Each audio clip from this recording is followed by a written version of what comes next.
மிதுன ராசி என்பர்கள் எங்கே இருந்தாலும் மற்றவங்கள கைட் பண்ணுவீங்க, மற்றவங்களுக்கு வழிகாட்டியாக இருப்பீங்க, மற்றவங்களுக்கு முன்மாதிரியாக இருப்பீங்க. உங்களை வந்து ரோல் மாடலாக மற்றவங்க எடுத்துக்கலாம். அந்த அளவுக்கு இப்போ வந்து டைம் உங்களுக்கு சப்போர்ட் பண்ணுது. நீங்கள் இருக்கக்கூடிய இடத்துல நீங்கள் தான் பாஸ், நீங்கள் தான் குரு அப்படின்ற மாதிரி இருக்கும். 9ஆம் இடம் உங்களுக்கு வந்து கிரகங்கள்னால வலுக்கப்பட்டிருக்கு.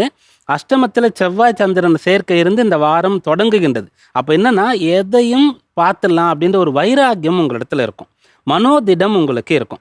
அதாவது யாரெல்லாம் ஹானஸ்ட்டாக இருக்கீங்களோ அவங்களுக்கு, யாரெல்லாம் நேர்மையாக இருக்கீங்களோ, என்கிட்ட எந்த ஒரு கரப்ஷனுமே கிடையாது, நான் ரொம்ப கரெக்டான பர்சன், அப்படி தான் என்னோட எல்லாம் வச்சுருக்கேன்றவங்களுக்கெல்லாம் அதி அற்புதமான பலன்கள் கிடைக்கும்.